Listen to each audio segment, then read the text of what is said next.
active traveling this afternoon and early evening. Cancellation of Amber Alert issued Saturday, April 13th, 2013 for Cedar Hill Police Department in Texas.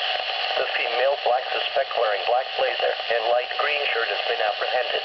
The 12-year-old child, somber brown ivory, has been recovered. The vehicle involved in the alert was a gray 2006 Ford Expedition with the Texas temporary license 86B3357. And now the regional weather summary.